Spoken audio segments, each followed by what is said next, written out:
Hi friends, எல்லாருக்கும் வணக்கம். இன்னைக்கு வந்து இந்த வீடியோல என்னோட பிரெக்னன்சி ஸ்டோரி தான் அவங்களோட ஷேர் பண்ண போறேன். இது வந்து ஒரு சில பேர் கேட்டிருந்தாங்க. ஸோ அவங்களுக்கு கண்டிப்பா இந்த வீடியோ யூஸ்ஃபுல்லா இருக்கும் அப்படி நம்புறேன். என்னோட பிரெக்னன்சில நான் என்னென்ன நல்ல விஷயங்கள் பண்ணேன், என்ன தப்பான விஷயங்கள்லாம் பண்ணேன் அப்படிங்கறத ஷேர் பண்ணேன் அப்படின்னா கண்டிப்பா இது நிறைய பேருக்கு யூஸ்ஃபுல்லா இருக்கும் அப்படிங்கறனால இந்த வீடியோ பண்றேன். ஃபர்ஸ்ட் வந்து பிரெக்னன்சி ஸ்டார்ட் பண்றதுக்கு முன்னாடி இது வந்து நான் ஒரு சில பேருக்கு சொல்றேன். என்னன்னா, இப்போ நீங்க வந்து கன்சீவ் ஆகணும் அப்படின்னு சொல்லி ட்ரை பண்ணிட்டு இருக்கீங்கன்னா கண்டிப்பா உங்களோட ஹெல்த் நீங்க முதல்ல பாத்துக்கணும். இப்போலாம் நிறைய அவேர்னஸ் வந்துருச்சு லேடிஸ்க்கு. இருந்தாலும் சில பேருக்கு வந்து கன்சீவ் ஆகுறதுல நிறைய ப்ராப்ளம்ஸ் இருக்கு. அதுக்கு பிசிஓடி, தைராய்டு அந்த மாதிரி ப்ராப்ளம்ஸ்லாம் இருக்கு. அது இல்லாமலும் நிறைய பேருக்கு கன்சீவ் ஆகுறதுல ப்ராப்ளம் இருக்கு. ஸோ அது வந்து சின்ன சின்ன ஒரு ப்ராப்ளம்ஸ்னால தான். என்னன்னா, உங்களுக்கு வந்து பிளட் லெவல்ஸ் கம்மியா இருக்கலாம், இல்லை நீங்க சாப்பிட்ற சாப்பாடு ஹெல்த்தியான லைஃப் ஸ்டைல் இல்லாமல் இருக்கலாம். அந்த மாதிரி இதனாலையும் கன்சீவ் ஆகிறது தள்ளி போகும். ஸோ ஃபர்ஸ்ட் நீங்க இந்த மாதிரி உங்களுக்கு குழந்தை வேணும்னு முடிவு பண்ணிட்டீங்க அப்படின்னா உங்களோட பாடியோட கண்டிஷனை நீங்க கரெக்டா வச்சுக்கணும். போய் செக் பண்ணி பாருங்க, கரெக்டா வந்து உங்களோட பிளட் லெவல்ஸ் நார்மலா இருக்கா, அயன் லெவல்ஸ் நார்மலா இருக்கா, விட்டமின்ஸ் எல்லாமே கரெக்டா இருக்கா அப்படின்னு சொல்லிட்டு நீங்க செக் பண்ணி பார்த்துக்கணும். இது நிறைய பேருக்கு வந்து இந்த அவேர்னஸ் இருக்கிறதே இல்லை. நல்லா தான் இருக்கு, நம்ம உடம்பு நார்மலா தான் இருக்கு அப்படின்னு சொல்லி நினைச்சுக்குவாங்க. ஆனா என்னன்னா, இப்போ உங்களுக்கு வந்து லேடிஸ்க்கு வந்து 12க்கு மேல பிளட் லெவல்ஸ் இருக்கணும், அதாவது ஹெச்பி லெவல்ஸ். ஜென்ஸ்க்கு வந்து 14க்கு மேல இருக்கணும் அப்படிங்கிற ஒரு லிமிட் வந்து நமக்கு கொடுத்துருக்காங்க இல்லையா? அப்ப அதுக்கு மேல நமக்கு கண்டிப்பா இருக்கணும். நிறைய பேர் என்ன சொல்லுவாங்கன்னா, அவங்களுக்கு தான் 10 பாயிண்ட்டுக்கு மேல இருக்குல்ல, அப்புறம் என்ன அப்படின்னு கேட்பாங்க. அதாவது லேடிஸ் அப்படின்னாலே மந்த்லி பீரியட் ஆகும், அதனாலே வந்து பிளட் லெவல்ஸ் உங்களுக்கு இந்த லெவல்ல தான் இருக்கும் அப்படிங்கிற மாதிரி ஃபிக்ஸ் பண்ணி வச்சிருப்பாங்க. ஆனா கண்டிப்பா அது கிடையவே கிடையாது. உங்களே அறியாம பிளட் லெவல்ஸ் வந்து 10 பாயிண்ட் இருந்தாலும் சரி, 9 பாயிண்ட் இருந்தாலும் சரி, இல்ல அந்த 12 விட கொஞ்சம் கம்மியா இருந்தாலுமே உங்களுக்கு உங்களை அறியாமலே உங்களோட ஹெல்த்ல வந்து நிறைய குறைபாடுகள் இருக்கும். என்னன்னா, தூங்க முடியாது, நல்லா சாப்பிட முடியாது, ரொம்ப டயர்டா ஃபீல் பண்ணுவீங்க. இதெல்லாம் இருந்துச்சு அப்படின்னாலே கண்டிப்பா ஹெச்பி லெவல் கம்மியா இருக்கிறதுனால தான் அப்படிங்கறத நீங்க புரிஞ்சுக்கணும். ஸோ உங்களுக்கு வந்து சாப்பாட்டுல அந்த கீரை, அப்புறம் வந்து அயன் ரிச் ஃபுட்ஸ் எல்லாமே நீங்க சாப்பிட்டீங்க அப்படின்னா, அதாவது கீரை, பேரிச்சம்பழம், அத்திப்பழம், இந்த மாதிரி நிறைய ஈரல் இதெல்லாம் சாப்பிட்டீங்கன்னா உங்களுக்கு வந்து பிளட் இன்க்ரீஸ் ஆகும். அதே மாரி நிறைய பேருக்கு ஃபுட்ல சாப்பிட்டாலுமே வந்து அயன் லெவல் இன்க்ரீஸ் ஆகாது. லைக் என்ன மாதிரி, நான் வந்து என்னதான் சாப்பாட்டுல சாப்பிட்டேன் அப்படின்னாலும் எனக்கு பிளட் கூடவே கூடாது. அந்த 9 to 10 அந்த ரேஞ்சிலேயே தான் இருக்கும். அப்போ அந்த ரேஞ்சில் இருக்கிறப்ப பார்த்தீங்கன்னா முடி ரொம்ப கொட்டும். அப்போவே தெரிஞ்சுக்கங்க, சரி நமக்கு பிளட் கம்மியாயிடுச்சு அப்படின்னு சொல்லிட்டு. ஸோ நீங்க பிளட் கம்மியாயிடுச்சு அப்படின்னாலே நீங்க டாக்டர்கிட்ட போய் அயன் டேப்லெட்ஸ் எடுத்துக்கலாம். அயன் டேப்லெட்ஸ் எடுத்து உங்களோட கரெக்டான ஒரு பிளட் லெவலை கொண்டு வந்துருங்க. பீரியட்ஸும் அதே மாதிரி நார்மலா இருக்கணும். எனக்கு அப்படிதான் வந்து பிளட் கம்மியாயிடுச்சு அப்படின்னாலே பீரியட் நார்மலா வராது. ஒரு 2 days 1 days தள்ளி போய் வர்றது, முன்னாடி வர்றது, அதெல்லாம் ப்ராப்ளம் இல்லை. அதே இது 10 நாள் 15 நாள் தள்ளி போறது, நிறைய பேருக்கு மாச கணக்கில் கூட தள்ளி போகும். அந்த மாதிரி இருந்தால் ரொம்ப ப்ராப்ளம் தான். எனக்கு வந்து இந்த பிளட் லெவல் நார்மலா இருக்கிறப்போ பீரியடும் நார்மல் ஆயிரும். அப்படிதான் இருந்துச்சு. ஸோ இப்போ பிரெக்னன்சி சொல்லணும் அப்படின்னா, ஃபர்ஸ்ட் பிரெக்னன்சில எனக்கு எந்த ப்ராப்ளமும் இல்லை. செகண்ட் பிரெக்னன்சில தான் கொஞ்சம் ப்ராப்ளம்ஸ் நிறைய இருந்துச்சு. ஸோ அதுல நான் பண்ண நல்ல விஷயங்கள், தப்பான விஷயங்கள்லாம் சொல்றேன். செகண்ட் பிரெக்னன்சி வந்து ஃபர்ஸ்ட் ஸ்டார்டிங்ல சொல்றேன். அதாவது இப்போ நமக்கு பீரியட் தள்ளி போச்சுன்னா நம்ம வந்து டெஸ்ட் பண்ணி பார்ப்போம் இல்லையா? அதான் எனக்கு வந்து ஒரு 5 days தள்ளி போனோடனே நான் வந்து டெஸ்ட் கிட் வாங்கி டெஸ்ட் பண்ணி பார்த்தேன். அப்போ பாசிட்டிவ் தான் வந்துச்சு. ஆனா சிம்டம்ஸ்லாம் வந்து ரொம்ப டிஃப்ரெண்டா இருந்துச்சு. ஃபர்ஸ்ட் பிரெக்னன்சில வந்து வாமிட் வந்துச்சு, அதுக்கப்புறம் சாப்பிடவே முடியல, அந்த மாதிரி சிம்டம்ஸ் இருந்துச்சு. ஆனா செகண்ட் பிரெக்னன்சில அது அப்படியே ஆப்போசிட்டா வேற மாதிரி இருந்துச்சு. அதாவது அடிவயிறு ரொம்ப பெயின்ஃபுல்லா இருக்கும். எப்படின்னு சொல்ல முடியாது, ஒரு மாதிரி ரொம்ப பெயினாவே இருந்துச்சு. எனக்கு வந்து பிரெக்னென்ட் ஆன ஃபீலிங்கே இல்லை, அது வேற மாதிரி தோணுச்சு. அதாவது பீரியட் வர மாதிரி ஒரு ஃபீலிங் இருந்துச்சு. சரி அப்படியே தான் இருக்கும், ஏன்னா நமக்கு தான் கரெக்டா பீரியட் வரதே இல்லையே, அப்படியே தான் இருக்கும் அப்படின்னு நினைச்சிட்டு இருந்தேன். அதுக்கப்புறம் இந்த டெஸ்ட் கிட் வாங்கி டெஸ்ட் பண்ணி பார்த்ததுக்கப்புறம் பாசிட்டிவ் அப்படின்னு சொல்லிட்டு ரிசல்ட் வந்துச்சு. உடனே வந்து நாங்க வீட்டுக்கு பக்கத்துல இருக்கிற கைனகாலஜிஸ்ட் போய் டெஸ்ட் பண்ணி எல்லாம் பார்த்துட்டு வந்தப்போ எனக்கு இப்படி பெயின் இருக்கு அப்படின்னு சொல்லி அந்த டாக்டர் கிட்ட சொன்னேன். அவங்க வந்து கொஞ்சம் வயசானவங்க, வீட்டு பக்கத்துல அப்படிங்கிறதுனால அந்த ஒரு டாக்டர் தான் இருந்தாங்க. சரி ஃபர்ஸ்ட் இவங்க கிட்ட காமிச்சிட்டு அதுக்கப்புறம் ரெகுலரா காமிக்கிற டாக்டர்கிட்ட காமிச்சிக்கலாம் அப்படின்னு சொல்லிட்டு போனோம். அப்போ வயிறு வலிக்குது எனக்கு அப்படின்னு சொன்னப்போ அவங்க என்ன சொன்னாங்கன்னா, கொஞ்சம் நான் ஆல்ரெடி வந்து பயந்த சுபாவம் உள்ளவ, இதுல இருக்கிறது இன்னும் கொஞ்சம் அவங்க பயம் ஏற்றி விட்ட மாதிரி ஏற்றி விட்டாங்க. என்ன சொன்னாங்கன்னா, ரொம்ப ஏதாச்சும் காம்ப்ளிகேட்டடா இருந்துற போது, அதாவது எக்டாபிக் பிரெக்னன்சியா இருந்துற போது அப்படின்னு சொல்லி ரொம்ப ஒரு பயமுறுத்தி விட்டாங்க. அது வந்து அவங்களோட கடமை தான் செஞ்சாங்க, நான் இல்லைன்னு சொல்லல. இருந்தாலும் ஆல்ரெடி பயந்தவளை இன்னும் கொஞ்சம் ரொம்ப பயமுறுத்தி விட்ட மாதிரி விட்டுட்டாங்க. அரண்டுட்டேன், அதுதான் சொல்லணும். எப்படி சொல்லிட்டாங்களே அப்படின்னு சொல்லிட்டு. எக்டாபிக்னா என்னன்னு ஃபர்ஸ்ட் தெரியல. வீட்டுக்கு வந்ததுக்கு அப்புறம் எக்டாபிக்னா என்ன அப்படின்னு சொல்லிட்டு நெட்ல எல்லாமே வந்து படிச்சு பார்த்துட்டேன், ஆர்டிகிள்லாம் ரீட் பண்ணி எல்லாம் பார்த்துட்டு. அது படிச்ச உடனே இன்னும் கொஞ்சம் பயமாயிருச்சு. என்னன்னா எக்டோபிக் அப்படின்னா நம்ம இந்த ஃபலோப்பியன் டியூப் இருக்கு பாத்தீங்களா, அதுல போய் கரு உருவாகிறது தான் எக்டோபிக் பிரெக்னன்சின்னு சொல்றாங்க. அதுல கரு உருவாச்சுனாலும் அதுல வளர முடியாது, ரிமூவ் பண்ணிடுவாங்க, இல்லைன்னா ஏதாச்சும் தானா கூட கரு இதாயிரும் அப்படிம்பாங்க. அண்ட் இன்னொன்னு என்ன போட்டிருந்தாங்கன்னா, எக்டோபிக் பிரெக்னன்சி ஆயிடுச்சு அப்படின்னா, ஒன் டைம் ஆயிடுச்சு அப்படின்னா செகண்ட் டைம் கன்சீவ் ஆனாலும் எக்டோபிக் ஆகிறதுக்கான சான்சஸ் நிறைய இருக்கு அப்படின்னு சொல்லிட்டு எழுதியிருந்தாங்க ஆர்டிகிள்ல. அதை படிச்சுட்டு எனக்கு ஒரு நாள் ஃபுல்லா தூக்கமே வரல. என்ன சொல்றது, நெக்ஸ்ட் டே வந்து ஸ்கேன் பண்ணி பார்த்துட்டு வாங்க, எக்டோபிக்கா இல்லைன்னா நார்மலா அப்படின்னு சொல்லி தெரிஞ்சுக்கலாம் அப்படின்னு சொல்லிட்டு ஸ்கேன் பண்ணிட்டு வாங்கன்னு சொன்னாங்க. ஸோ அது நான் ஒன் டே நைட் ஃபுல்லா இருக்கு இல்லையா, அந்த ஒன் டே நைட் ஃபுல்லா எனக்கு தூக்கமே வரல. எனக்கு அப்படிதான் இருந்துருமோ என்னமோன்ட்டு நான் பயந்து பயந்து தூங்கவும் இல்லை, இவங்களையும் தூங்க விடல, அம்மா கிட்டேயும் ஃபோன் பண்ணி அழுறேன். இப்படியே நடந்துச்சு. இப்போ இவங்க ஹஸ்பண்ட் கூட சொன்னாங்க, அவனுக்கு அப்படிலாம் இருக்காது, நார்மலா தான் இருக்கும், ஃபர்ஸ்ட் பிரெக்னன்சி நார்மலா தானே இருந்துச்சு, இப்போ செகண்ட் பிரெக்னன்சி அது மாதிரி தான் இருக்கும், தேவையில்லாம எதையும் போட்டு திங்க் பண்ணிக்காத அப்படின்னு சொன்னாங்க. ஆனா நமக்கு வந்து பிரெக்னெண்டா இருக்கப்போ ஆட்டோமேட்டிக்காவே ஹார்மோன் லெவல்ஸ் எல்லாம் சேஞ்ச் ஆயிரும்.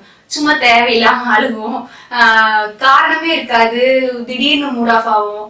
அதனாலயும் என்னமோ தெரியல, நான் அப்படி பண்ணிட்டு இருந்தேன். நெக்ஸ்ட் டே வந்து ஸ்கேன் பண்ணி பார்த்தாங்க. ஸ்கேன் பண்ணி பார்த்துட்டு எந்த ப்ராப்ளம் இல்லை, நார்மலா தான் இருக்கு அப்படின்ட்டாங்க. உங்களுக்கு எக்டோபிக் பிரெக்னன்சில இல்லை அப்படின்னு சொன்னாங்க. அப்புறம் தான் படி அப்படின்னு சொல்லிட்டு உயிரே வந்துச்சு எனக்கு. அதுக்கப்புறம் வாமிட், அது சென்சேஷன்ல இருக்கும் கண்டிப்பா, மார்னிங் சிக்னஸ் அப்புறம் வாமிட் எல்லாமே இருக்கும், எல்லாமே இருந்துச்சு. சில ஃபுட் ஐட்டம்ஸ் எல்லாம் பார்த்தா ஒரு மாதிரி ஒமட்டும், அது எல்லா பிரெக்னென்ட் லேடிஸ்க்கும் இருக்கிறது தான். ஆனா எனக்கு வந்து எதுவுமே சாப்பிட முடியாது, அந்த மாதிரி ஒரு கண்டிஷன்ல இருந்தேன். அப்போ எனக்கு வாமிட் டேப்லெட் கொடுத்தாங்க. வாமிட் டேப்லெட் போட்டா நான் நிறைய சாப்பிடலாம், பசிக்கவும் செய்யும், சாப்பிடவும் முடியாது, அந்த மாதிரி இருந்ததுனால நான் வாமிட் டேப்லெட் சாப்பிட்டேன். ஸோ உங்களுக்கு வந்து அந்த மாதிரி வாமிட் சென்சேஷன் இருந்துச்சு அப்படின்னா நீங்க டாக்டர்கிட்ட கேட்கலாம். மைல்டான ஒரு வாமிட் டேப்லெட் கொடுப்பாங்க, நீங்க சாப்பிட்டுக்கலாம், ஒன்றும் ப்ராப்ளம் இல்லை. அந்த மாதிரி சாப்பிட்டுட்டு இருந்தேன். அதுக்கப்புறம் பாத்தீங்கன்னா 5th மந்த் வரைக்கும் நார்மலா தான் போயிட்டு இருந்துச்சு. நல்லா பசி எடுக்கும், நல்லா தூங்குவேன், நல்லா சாப்பிட்டுட்டு இருந்தேன். 5th மந்த் வரைக்கும் நார்மலா, பேபியோட வெயிட்டும் நார்மலா தான் இருந்துச்சு, அந்த மாதிரி நார்மலா தான் போயிட்டு இருந்துச்சு. 5th மந்த் வரைக்கும் பாத்தீங்கன்னா நாங்க கேரளால தான் இருந்தோம். நீங்க என்னோட சேனல் ஸ்டார்டிங்ல இருந்தே பாத்துட்டு இருக்கீங்க அப்படின்னா உங்களுக்கு தெரிஞ்சிருக்கும், நான் சொல்லியிருக்கேன் ஃபர்ஸ்டே கொஞ்ச நாள் கேரளால இருந்தோம் அப்படின்னு சொல்லிட்டு.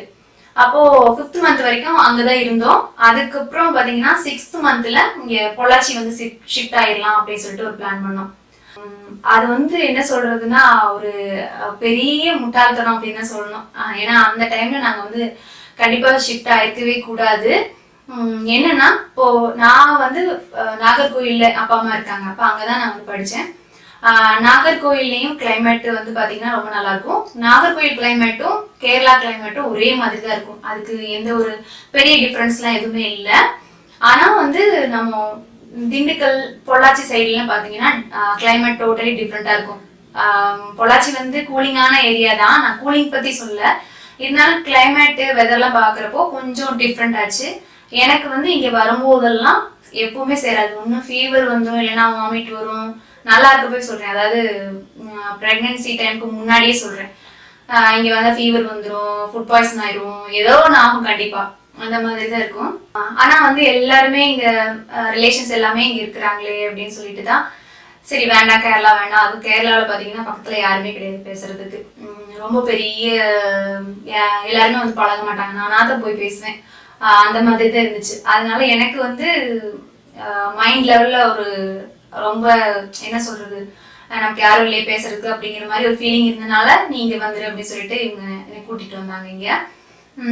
அப்புறம் இங்க வந்ததுக்கு அப்புறம் நாங்க இங்க எல்லாம் ஷிஃப்ட் ஆகி வந்ததுக்கு அப்புறம் பாத்தீங்கன்னா நான் சொன்ன மாதிரி எனக்கு கிளைமேட் ஒத்துக்கவே இல்லை. என்ன சாப்பிட்டாலும் சேராது, அதாவது வாமிட்லாம் வராது, டயரியா ஸ்டார்ட் ஆயிடுச்சு. டயரியா அப்படின்னா லூஸ் மோஷன் தான். எதுவுமே எனக்கு ஒத்துக்காது. ஹோட்டல் ஹோட்டல் பொதுவாக வந்து அதிகமாக அந்த டைம்ல நான் சாப்பிடவே இல்லை. இருந்தாலும் லைட்டா காரம் ஆயிடுச்சு. எங்க பாட்டி கொஞ்சம் காரமா செய்வாங்க, அவங்க செய்யறது சாப்பிட்டாலும் சேராது. அதுக்கப்புறம் மீன் குழம்பு, சிக்கன், மட்டன், இது எது சாப்பிட்டாலும் சேராது. எனக்கு மீன் குழம்பு ரொம்ப பிடிக்கும், ஆனா அந்த டைம்ல மீன் குழம்பே நான் சாப்பிடல. அந்த மாதிரி ஒரு கண்டிஷன் ஆயிடுச்சு.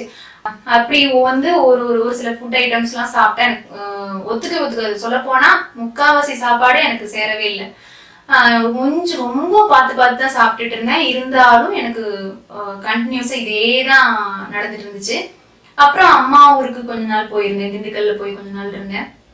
அம்மா ஊர்ல வந்து வெஜ்ஜு தான் சாப்பிட்டேன். இருந்தாலும் எனக்கு அந்த கிளைமேட்டும் சுத்தமா சேரல. எந்நேரமும் பாத்ரூம்ல இருக்க வேண்டிய கண்டிஷன் தான் இருந்துச்சு ஓப்பனா சொல்லணும்னா. ஸோ ப்ரெக்னெண்டா இருந்தப்போ டெய்லியுமே டயரியா அப்படின்னா கஷ்டமா இருந்துச்சு. ரொம்ப ஒண்ணுமே முடியல, எனக்கு ரொம்ப டயர்ட் ஆயிரும், எதுவுமே சாப்பிட முடியாது. அப்போ நாங்க வந்து இங்க பொள்ளாச்சியில பார்க்கல, கோயம்புத்தூர் தான் ஹாஸ்பிட்டல் போய் செக் பண்ண போவோம். அங்கதான் வந்து டெலிவரி பார்த்துக்கலாம் அப்படின்னு சொல்லிட்டு. ஃபர்ஸ்ட் பிரெக்னன்சி வந்து அம்மா வீட்டில் தான் நடந்துச்சு, நாகர்கோவிலில் தான் இருந்துச்சு. செகண்ட் பிரெக்னன்சி வந்து இங்கேயே பார்த்துக்கலாம் அப்படின்னு சொல்லிட்டு டிசைட் பண்ணோம். இப்போ இந்த பிரெக்னன்சில அம்மானால வர முடியாத ஒரு சுச்சுவேஷன், அம்மானால பார்த்துக்க முடியாத ஒரு சுச்சுவேஷன். அதனால சரி நம்ம இந்த பிரெக்னன்சி நம்மளே பார்த்துக்கலாம் அப்படிங்கிற மாதிரி இருந்தது. அதனால நாங்கள் கோயம்புத்தூர் ஃபிக்ஸ் பண்ணோம். கோயம்புத்தூர்ல ஹாஸ்பிட்டல் நல்லா இருக்கும் அப்படின்னு சொல்லிட்டு அங்கதான் போயிட்டு இருந்தோம். அப்போ வந்து அங்க செக்அப்க்கு போகும்போது என்ன சொன்னாங்கன்னா, டயரியா வர்றது நீங்க ஃபர்ஸ்ட் இதை தான் சொன்னாங்க, ஃபுட்டை வந்து உங்களுக்கு எது ஒத்துக்குதோ அதை மட்டும் சாப்பிடுங்க அப்படின்னு சொல்லிட்டு விட்டுட்டாங்க. ஆனா அப்படி இருந்தாலும் ப்ராப்ளம் இன்னும் அதிகம் தான் ஆச்சு, எனக்கு கம்மியாகவே இல்லை. ரொம்ப பார்த்து பார்த்து தான் சாப்பிட்டுட்டு இருந்தேன். அதுவும் இல்லாம அந்த டைம்ல ஏதாச்சும் சாப்பிடணும்னு தோணும். இப்படி கண்டிஷன் வேற இருக்கிறதுனால என்னால எதுவுமே சாப்பிட முடியல. எல்லாருமே சொல்லுவாங்க கொஞ்ச நாள் சாப்பிடுவாங்க, ஆனா என்னால முடியாது, பயமா இருக்கும். இருந்தாலும் ஹெல்த்தியா எந்த ஃபுட் இருக்கோ அதை தான் பார்த்து பார்த்து சாப்பிட்டுட்டு இருந்தேன். சொல்ல போனா ஒரு நாளைக்கு ஒரு 10-20 பாதாம் சாப்பிடுவேன், பேரிச்சம்பழம் சாப்பிடுவேன். எது ஹெல்த்தியா இருக்கோ அதை சாப்பிட்டுட்டு இருந்தேன். ஏன்னா பேபிக்கு ஹெல்த் வேணும் அப்படிங்கறதுனால. அதுக்கப்புறம் பாத்தீங்கன்னா 6th மந்த்ல அந்த மாதிரி ப்ராப்ளம் போச்சு. அப்பவே வந்து என்னோட பெரியமா பொண்ணு, மூத்த பொண்ணு ஒரு அக்கா இருக்காங்க எனக்கு. அவங்க சொன்னாங்க, நீ வந்து கரெக்டா பாரு வெண்ணிலா, என் பேர் வெண்ணிலா தான், அவங்களாம் வெண்ணிலான்னு கூப்பிடுவாங்க.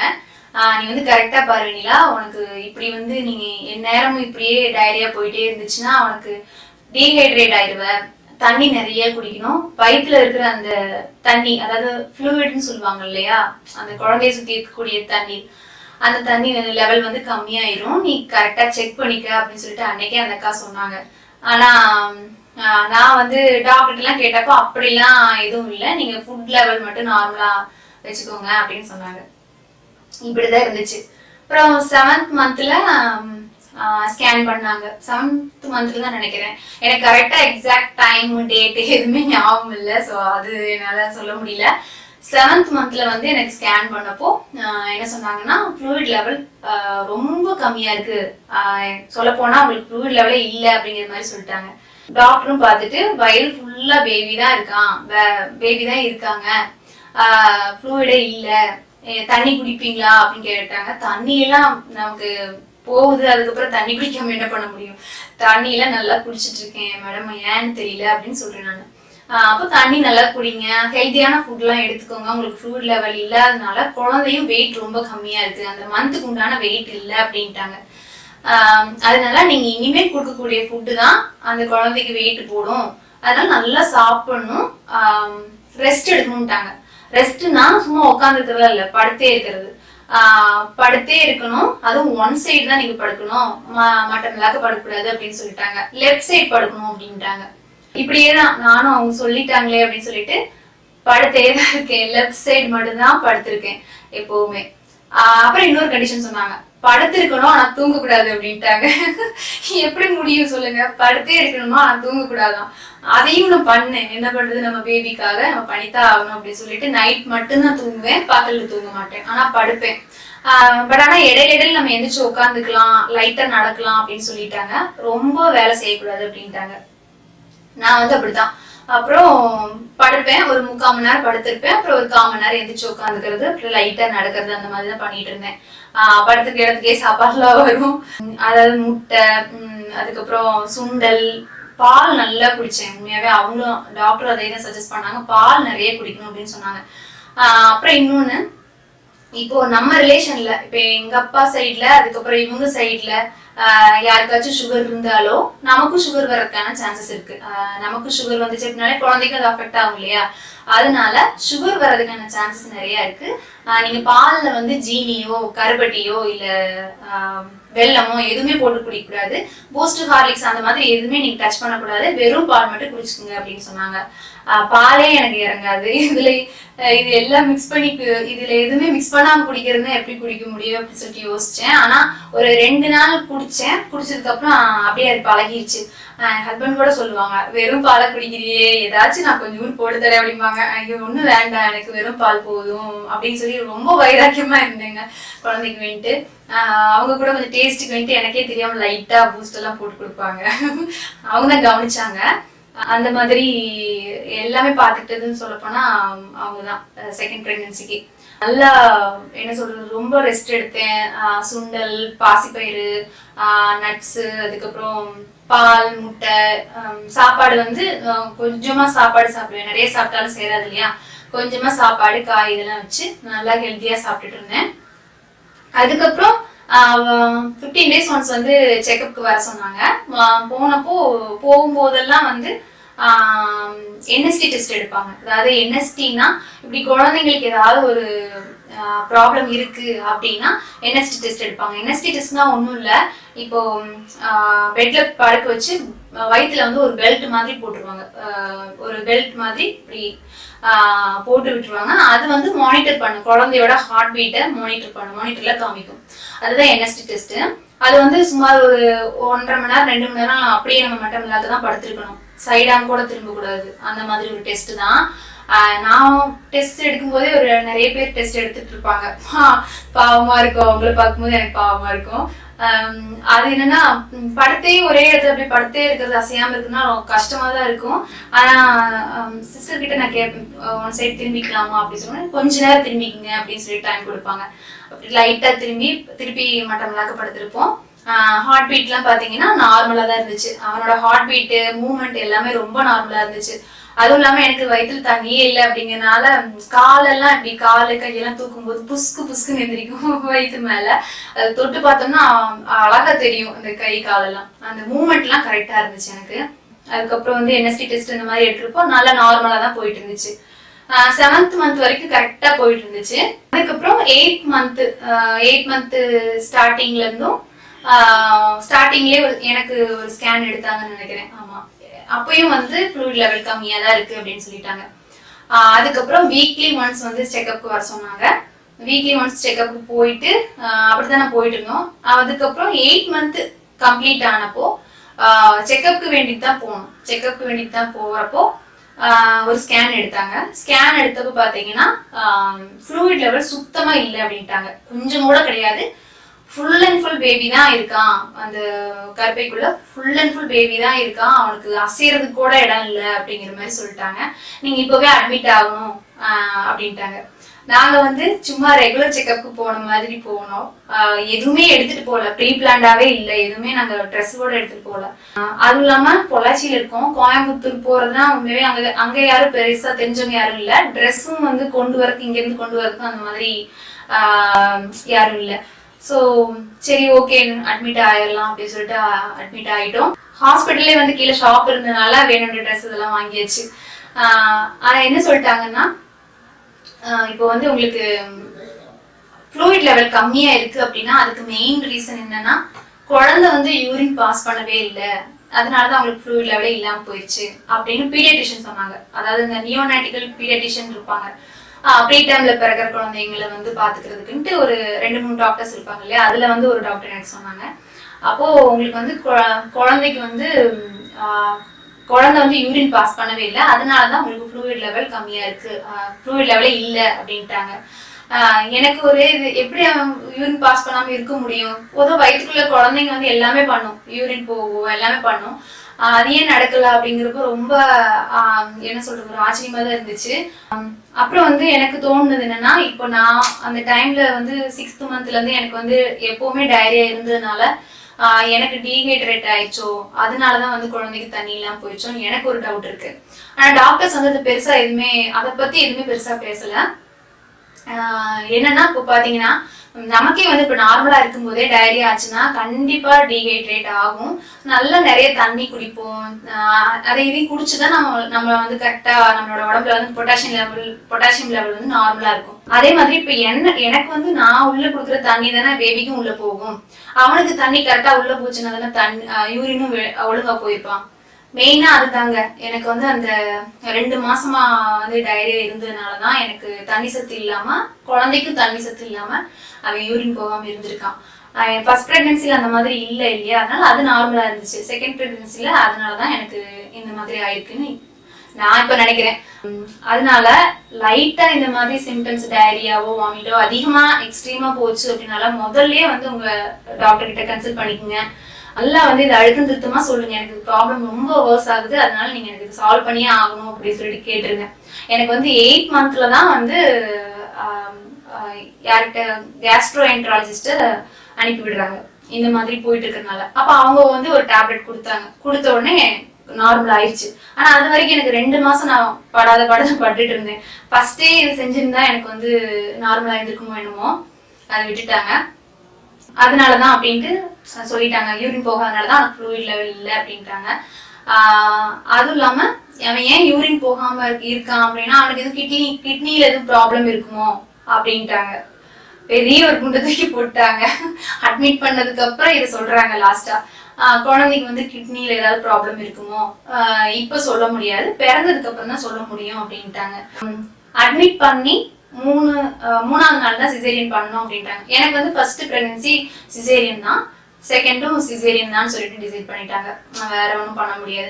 நான் கூட கேட்டு பார்த்தேன், செகண்ட் பிரெக்னன்சில எனக்கு வந்து நார்மல் டெலிவரி பண்ண முடியுமா அப்படின்னு சொல்லிட்டு. ஏன்னா ஃபர்ஸ்ட் பிரெக்னன்சில தான் ஏமாந்துட்டேன், செகண்ட் பிரெக்னன்சினால விட வேண்டாம் அப்படின்னு சொல்லிட்டு கேட்டேன். இல்ல அது காம்ப்ளிகேட்டட், அந்த மாதிரிலாம் முடியாது அப்படின்ட்டாங்க. சரி ஓகேன்ட்டு அட்மிட் பண்ணனால வந்து 2 நாள் இன்ஜெக்ஷன், ஸ்டீராய்டு இன்ஜெக்ஷன் கொடுத்தாங்க. இந்த மாதிரி ப்ரீடர்ம்ல பிறக்கிற குழந்தைங்களுக்கு அம்மாக்களுக்கு வந்து அந்த டெலிவரி ஆகுறதுக்கு முன்னாடி ஸ்டீராய்டு இன்ஜெக்ஷன் கொடுப்பாங்க. அதாவது குழந்தை வந்து ஒரு கரெக்டா வர வேண்டிய நாள் இல்லாம முன்னாடியே வர்றதுனால அதுக்கு சுவாசிக்கக்கூடிய சக்தி வேணும் இல்லையா, அதுக்காக அந்த ஸ்டீராய்டு இன்ஜெக்ஷன் கொடுத்தாங்க. என்ன சொல்றது, 2 நாளா வந்து திக்கு திக்கு திக்கு திக்குன்னு இருந்துச்சு எனக்கு. குழந்தை நல்லா பிறக்கணும், எனக்கு அது போதும், எந்த குழந்தையாவது பரவாயில்ல, எனக்கு நல்லா பிறக்கணும் அப்படின்னு சொல்லிதான் நான் வேண்டிகிட்டே இருந்தேன். ரொம்ப பயந்தேன். என்ன சொல்றது, அந்த பயம்லாம் வந்து அவ்வளோ ஒரு பயம். நார்மலா இருக்கணும்னு தான் வேண்டிட்டே இருந்தேன். டெலிவரிக்கு கூட்டிட்டு போறாங்க. டெலிவரிக்கு கூட்டிட்டு போகும்போது ஒரு காமெடியான ஒரு இன்சிடென்ட் என்ன அப்படின்னா, அந்த வார்டு உமன் இருப்பாங்கல்ல, வார்டு அக்கா இருப்பாங்கல்ல, அவங்க தானே நம்மள ஆப்ரேஷன் தியேட்டருக்கு கூட்டிட்டு போவாங்க. கூட்டிட்டு போகும்போது என்னமா உனக்கு ப்ராப்ளம் அப்படின்னு சொல்லி கேட்டாங்க. எனக்கு சிரிப்பு தான் வந்துச்சு, என்னமா ப்ராப்ளம் கேட்குறாங்களே அப்படின்னு சொல்லிட்டு. நம்ம வயிற்று பார்த்ததே தெரியலையா அப்படின்ட்டு. ஆனா உண்மையா சொல்ல போனா வயிறே தெரியல, அதனாலதான் அவங்க அப்படி கேட்டிருக்காங்க. அப்ப இது டெலிவரிக்கு தான்க்கா போறேன் அப்படின்னு. டெலிவரியா, என்ன வயிறே காணோம் அப்படின்னாங்க. எனக்கு அப்படியே பக்குன்னு இருந்துச்சு. குழந்தை வந்து நார்மலா இருக்குமோ, எல்லாருக்குமே வயிறு பெருசு பெருசா இருக்கேன், நமக்கு மட்டும் வயிறு குட்டியா இருக்கு அப்படின்னு சொல்லிட்டு ரொம்ப பயந்தேன். இன்னொன்னு, ஃபர்ஸ்ட் பிரெக்னன்சி எனக்கு வந்து 8th மந்த் வரைக்கும் வயிறு தெரியவே இல்லை, சின்னதா தான் இருந்துச்சு. ஒரு 9th மந்த்ல தான் வந்து நல்லா வயிறு பெருசாச்சு. செகண்ட் பிரெக்னன்சில இந்த மாதிரி அப்படிங்கறதுனால வயிறு சுத்தமாவே தெரியல. அப்போ அது மாதிரி தான். அப்புறம் ஆப்ரேஷன் தியேட்டருக்குள்ள கூட்டிட்டு போனாங்க. கூட்டிட்டு போய் டெலிவரி எல்லாம் பண்ணாங்க. டெலிவரி பண்ணவே நான் ரொம்ப வேண்டிகிட்டே இருந்தேன், குழந்தை நல்லபடியா பிறக்கணும்ட்டு. அதுக்கப்புறம் பிறந்த உடனே பாத்தீங்கன்னா லைட்டா தான் அழுதான், ரொம்ப அழல, லைட்டா செஞ்சுனா பையன் பிறந்திருக்கான் அப்படின்னாங்க. சரி நல்லா இருக்கானாங்க சார், அப்பவே கேட்டேன். நல்லா இருக்கான் பாருங்க அப்படின்னு சொல்லி காமிச்சாங்க. பார்த்தேன், நல்லாதான் இருந்தான். அதுக்கப்புறம் ப்ரீடர்ம்ல பிறந்ததுனால குழந்தைய மட்டும் NICU அப்படின்னு சொல்லிட்டு ஒரு யூனிட்ல வச்சிருந்தாங்க, நியோநாட்டல் ICU, அதுல வச்சிருந்தாங்க. 4 நாள் அவன் அதுலதான் இருந்தான். அவனுக்கு வந்து எல்லா டெஸ்டும் எடுத்தாங்க, எல்லாமே. அதாவது யூரின் கரெக்டா போறானா, யூரின் போகலன்னு ப்ராப்ளம் இருந்துச்சு இல்லையா, அப்ப அவன் யூரின் போறானான்னு பார்த்தாங்க. யூரின் கரெக்டா போயிட்டான். அதுக்கப்புறம் கிட்னி எல்லாம் நார்மல் அப்படின்ட்டாங்க, எல்லாமே நார்மல் அப்படின்ட்டாங்க. ஆனா 4 நாள் அவனும் படாத பாடுபட்டான். என்னன்னா எங்க இன்ஜெக்ஷன் குத்தி கையில ஷோல்டர்ல எங்கெங்க இல்லாமோ இன்ஜெக்ஷன் குத்திட்டு இருந்தாங்க. இத்தனோடு தான் இருப்பான், 2.25 கிலோ தான் இருந்தான். ஆனா அந்த ஏஜ்க்கு, அதாவது அந்த மந்த்துக்கு அவனோட வெயிட் கரெக்டா இருந்துச்சு. எப்படியோ வெயிட் கரெக்டா வந்துருச்சு. 2.25 கிலோல பிறந்தான். மற்றபடி எந்த வீக்ஸ்ல பிறந்தான்னா 34+3 வீக்ஸ்ல அவன் பிறந்தான். அதாவது இப்போ பிரெக்னன்சி டைம் அப்படின்னா 40 வீக்ஸ் இருக்கணும், கரெக்டா கம்ப்ளீட் ஆகுதுன்னா 40 வீக்ஸ் இருக்கணும்னு சொல்லுவாங்க. 39 வீக்ஸ்ல பிறக்கிறதும் இருக்குது. எனக்கு ஃபர்ஸ்ட் பிரெக்னன்சில வந்து 39 வீக்ஸ்ல தான் பையன் பிறந்தான். அதாவது டியூ டேட் கொடுத்துருக்காங்கன்னா ஒரு 15 டேஸ் முன்னாடி பிறந்தான். இவன் வந்து 2 மந்த்ஸ் முன்னாடியே பிறந்தனால 34+3 வீக்ஸ் அப்படின்னு சொல்லிட்டு கொடுத்தாங்க. அந்த வீக்ல தான் அவன் பிறந்தான். அப்போ அது ப்ரீடேர்ம் பேபி தான். ஸோ ப்ரீடேர்ம்ல பிறந்தனால இந்த இதெல்லாம் நடந்தது. அப்புறம் பிறந்த உடனே பாத்தீங்கன்னா ஒரு 4 நாள் என்ஐசியூல வச்சிருந்தாங்க. அதுக்கப்புறம் ரூம்க்கு என்கிட்ட கொடுத்துட்டாங்க. கொடுத்ததுக்கு அப்புறம் ப்ரீடேர்ம்ல பிறந்தனால இவ்வளோண்டு தான் இருந்தான். ஒரு ஆள் கைப்பட இருந்தா குழந்தை நல்லா இருக்கும் அப்படின்னு சொல்லுவாங்கட்டு நான் ஃபர்ஸ்ட் டேல இருந்தே நான் தான் பாத்துக்குவேன், நான் தான் குளிச்சு விடுவேன், எல்லாமே பண்ணுவேன். யாரு கைப்பட்டாலும் சேராம போயிருமோ என்னமோன்னு சொல்லிட்டு ஃபர்ஸ்ட் டேல இருந்தே நான் தான். ஒரு 3 மந்த் வரைக்குமே யாருமே பக்கத்துல வந்து தூக்குனது கூட கிடையாது, தூக்க விட மாட்டோம், தள்ளியே நின்று பார்த்துட்டு போகட்டும் அப்படின்னு சொல்லிதான் ஒரு 3 மந்த் வரைக்கும் அப்படியே வச்சிருந்தோம். ரொம்ப பாதுகாப்பா தான் வச்சிருந்தோம். அப்புறம் நார்மலா மற்ற குழந்தைங்க மாதிரி நார்மலா வெயிட் எல்லாமே வந்துருச்சு. ஸோ என்னன்னா இப்போ நான் பண்ண இந்த பிரெக்னன்சி டைம்ல பண்ண தப்பு என்ன அப்படின்னா, இடையில போய் எனக்கு ஒரு வெதர் ஒத்துக்கல அப்படின்னா அந்த ஏரியால நான் வந்து ஷிஃப்ட் ஆகி இருந்தது. அது ஒரு பெரிய தப்பு. அப்புறம் ரொம்ப எதுக்கெடுத்தாலும் ஸ்ட்ரெஸ் ஆகி நமக்கு அப்படி இருக்குமோ இப்படி இருக்குமோ அப்படின்னு சொல்லி நினைச்சது. அது என்ன அறியாம தான் நடந்தது. நான் சொன்னேன் இல்லையா, ஹார்மோன் லெவல்ஸ் எல்லாம் சேஞ்ச் ஆகும், அதனால கூட நமக்கு அந்த மூட் ஸ்விங்ஸ் எல்லாம் இருக்கும் அப்படின்னு சொல்லிட்டு அதனால கூட இருக்கலாம். இருந்தாலும் நமக்கு அந்த அந்த டைம்ல ஒரு கஷ்டமான ஒரு சூழ்நிலை வருது, ஒரு மாதிரி ஒரு மாதிரி இருக்கும் அப்படின்னா எது நமக்கு வந்து ரிலாக்ஸ்டா ஃபீல் பண்றோமோ, எது நமக்கு இங்க போனா நமக்கு நல்லா இருக்கும், மனசு நிம்மதியா இருக்கும்னு நினைக்கிறோமோ அங்க போகலாம். நமக்கு இதை பண்ணா ரிலாக்ஸா இருக்கும்னு நினைச்சோம்னா அதை பண்ணலாம். அப்படி நம்ம வந்து மைண்ட் லெவல டைவர்ட் பண்ணிருக்கணும். அதை பண்ணாம விட்டுட்டேன், அது ஒரு தப்பு. அதுக்கப்புறம் சாப்பாடு அதை எதுவுமே சேர மாட்டேன்ட்டுன்னு சொன்ன பாத்தீங்களா, அதை ஃபர்ஸ்டே வந்து ஒரு பெரிய இஷ்யூவா எடுத்து டாக்டர் கிட்ட கேட்டு அப்பவே வந்து கேஸ்ட்ரோஎன்ட்ராலஜிஸ்ட் போய் கன்சல்ட் பண்ணியிருந்தேன்னா இந்த அளவுக்கு ப்ராப்ளம் வந்திருக்காது. ஃப்ளூயிட் லெவலும் நார்மலா இருந்திருக்கும், குழந்தையோட வளர்ச்சியும் நார்மலா இருந்திருக்கும். இந்த 3 தான் நான் என்ன ஒரு மிகப்பெரிய தப்புன்னு நினைக்கிறேன். நல்ல விஷயங்கள் அப்படின்னா கரெக்டா வந்து டேப்லெட்ஸ் எல்லாமே நான் கரெக்டா எடுத்துப்பேங்க. ஃபர்ஸ்ட் டேல இருந்து அந்த கன்ஃபார்ம் ஆன ஃபர்ஸ்ட் டேல இருந்து அவங்க கொடுக்குற டேப்லெட்ஸ் எதுவுமே நான் மிஸ் பண்ணதே கிடையாது. எல்லா டேப்லெட்ஸும் நான் கரெக்டா சாப்பிட்டுட்டு தான் இருந்தேன். வாமிட் வர மாதிரி இருந்தாலுமே வாமிட் டேப்லெட் போட்டுக்கினாலும் நான் அந்த மாத்திரை எல்லாம் சாப்பிட்டுருவேன். சில பேர் என்னன்னா நான் டேப்லெட்டே சாப்பிட்றது இல்லை, என்னமோ எனக்கு அது ஒத்துக்கவே மாட்டேங்குது அப்படின்ட்டு நிறைய பேர் அதை ஒதுக்கிடுறாங்க. ரொம்ப ரொம்ப பெரிய தப்பு. ஏன்னா இப்போ உள்ள காலகட்டத்துல எல்லாம் வந்து நமக்கு அந்த காலகட்டத்துல இருந்தவங்களுக்கும் இப்ப இருக்கிறவங்களுக்கும் நிறைய டிஃப்ரெண்ட் இருக்கு. ஃபுட்டு பாத்தீங்கன்னா அப்ப இருந்த மாதிரி இல்ல. சோ நம்ம என்னதான் ஃபுட் எடுத்தாலும் விட்டமின் லெவல்ஸ் வந்து கம்மியா தான் இருக்கும், நமக்கே பத்தாது. அப்ப எப்படி நம்ம குழந்தைக்கு பத்தும்? அதனால அவங்க கொடுக்குற டேப்லெட்ஸ் எல்லாமே கரெக்டா எடுத்துக்குங்க. ஒரு சில பேர் என்ன சொல்றாங்கன்னா அயன் டேப்லெட்ஸ் எடுத்தா குழந்தை கருப்பாயிரும் அப்படின்னு சொல்லிட்டு, இது வந்து நிறைய பேர் சொல்லி நான் கேள்விப்பட்டிருக்கேன். அயன் டேப்லெட்ஸ் எடுத்தா எப்படி கருப்பாகும் எனக்கு தெரியல. அதாவது கலர் அப்படிங்கிறது வந்து குழந்தையோட கலர் அப்படிங்கிறது உங்ககிட்ட இருந்து உங்க ஹஸ்பண்ட் கிட்ட இருந்து வர்றது, இல்லைன்னா அவங்க தாத்தா பாட்டி ஜீன்ல இருந்து வர்றதுதான், அங்க இருந்து டிசைட் பண்றதுதான், ஜீன்ல இருந்து வர்றதுதான் எல்லாமே. இப்ப என்னோட பசங்களும் பாத்தீங்கன்னா கலர் கம்மி தான் இருந்தாலும் அவங்களோட ஜீன்ல இருந்து தான் வந்திருக்கு. அவங்க தாத்தா பாட்டி மாதிரி தான் அவங்க 2 பேர் இருக்காங்க. சோ அப்படி இருக்கிறதுனால கலர்ல வந்து சேஞ்ச் ஆகும். அயன் டேப்லெட் சாப்பிட்டாதான் அயன் டேப்லெட் சாப்பிட்டா கலர் கம்மியாயிரும் அப்படிங்கிற ஒரு என்ன சொல் மித்து, மூட நம்பிக்கை. அதை மாத்திக்கிங்க, கரெக்டா சாப்பிடுங்க. அதுக்கப்புறம் குங்குமப்பூ சாப்பிட்டா நல்லா கலர் ஆகும் குழந்தை அப்படின்லாம் எதுவுமே கிடையாது. நல்ல ஹெல்த்தியான ஃப்ரூட்ஸ், நல்ல ஹெல்த்தியான உங்களுக்கு பிடிச்ச ஐட்டம்ஸ், அதாவது நல்ல ஹெல்த்தியா இருக்கணும், பிடிச்ச ஐட்டமா இருந்து நல்லா சாப்பிடலாம். நீங்க நல்லா நிறைய சாப்பிடுங்க, கீரை, பழங்கள், அதுக்கப்புறம் வந்து நட்ஸ், இந்த மாதிரிலாம் சாப்பிடுங்க. ஜூஸ் வந்து சாத்துக்குடி ஜூஸ், ஆரஞ்சு ஜூஸ்லாம் ஒரு லிமிட் மேல எடுத்துக்காதீங்க. அது வந்து குழந்தைக்கு அந்த அளவுக்கு நல்லது இல்லை. ஒரு லிமிட்டா குடிக்கலாம், இவ்வளோண்டு குடிக்கிறதுனா குடிக்கலாம், கொஞ்சம் தண்ணி மிக்ஸ் பண்ணி குடிக்கிறதுனா குடிக்கலாம். சுகர் எதுவும் ஆட் பண்ணாதீங்க. பேசாம நீங்க வந்து ஜூஸ்க்கு பதிலா ஃப்ரூட்ஸாவே சாப்பிட்டுக்கலாம். ஜூஸ் தான் குடிக்கணும் அப்படிங்கிறது இல்லை. ஆனா ஜூஸ் குடிக்கணும்னு தோணுச்சுன்னா சிட்ரிக் ஆசிட் அதிகமா இருக்கிற ஃப்ரூட்ஸ் எதுவும் எடுத்துக்காதீங்க.